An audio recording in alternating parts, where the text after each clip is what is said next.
My name is Brian Glick. Today we're looking at the half guard, escaping the half guard into a submission. This is the second part. We looked at a previous version of this technique where we were pinned down by a partner on the top. And this happens often when you feel like you are either out of position with someone who is any size, your size or bigger, or that happens specifically because your partner is much bigger than you are, stronger, and they're able to get the underhook, they're able to take the crossface and really pin your shoulder to the floor.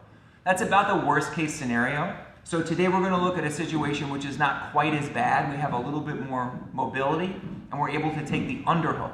And then we're going to see how we can work to submit our partner from there. First by escaping back to a variation of the clamp and then into the submission itself.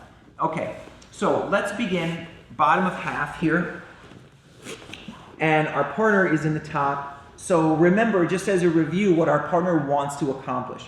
They want to accomplish here a crossface with their near arm, an underhook with their far arm, and head position here. A lot of times at higher levels, you'll see the person who's on the top taking this knee up off the floor, putting this foot on the mat, and starting to use this as kind of a drive leg to put pressure here on you, okay? I'm able to turn my chin just for the video, but normally we would be here with our head facing the ceiling, okay? Back down. Knees on the floor.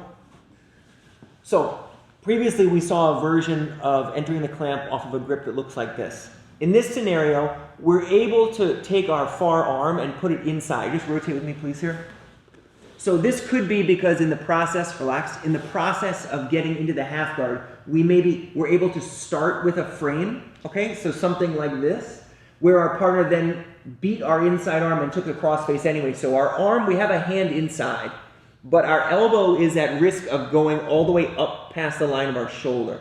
And when this starts to happen, this is where trouble begins because our arm becomes super weak, you start to feel pressure in the shoulder and it's not very comfortable. It starts to get you to do things you don't really want to do. But from this half guard position, we're going to start with an arm on the inside. It doesn't have to be all the way in, just the beginning of it with the hand between our two chests. Now we're going to put some space between us by bridging. The bridge is going to be in the direction of our partner's half guard trap. So that's this way.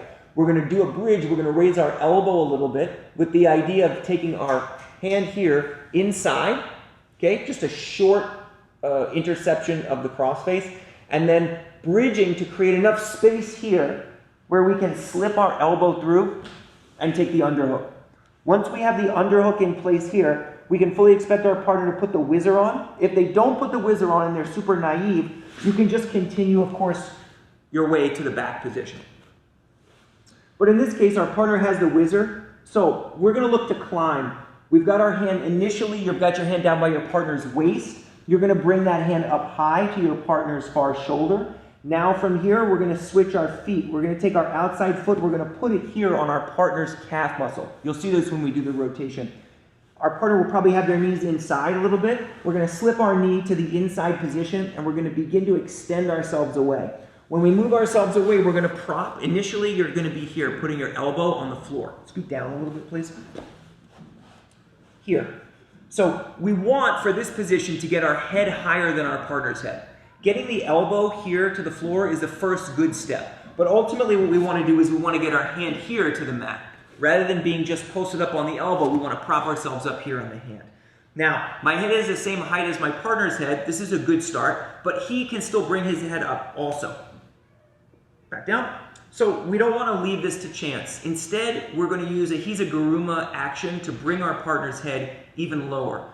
This inside leg, it's going to come back and we're going to post on our partner's knee.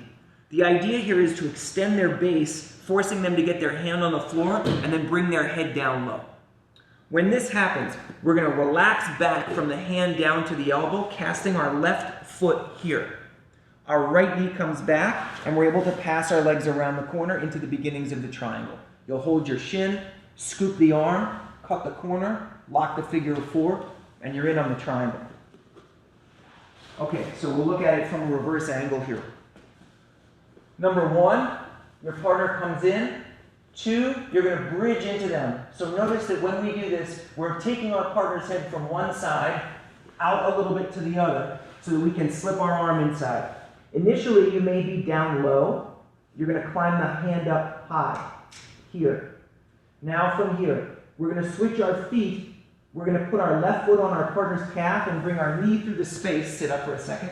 So that we have a knee inside here, blocking our partner's hip. Okay, this is going to make it harder for them to advance past the knee line for just a moment here. Now, we prop. We extend our body away, and we put ourselves up on the elbow.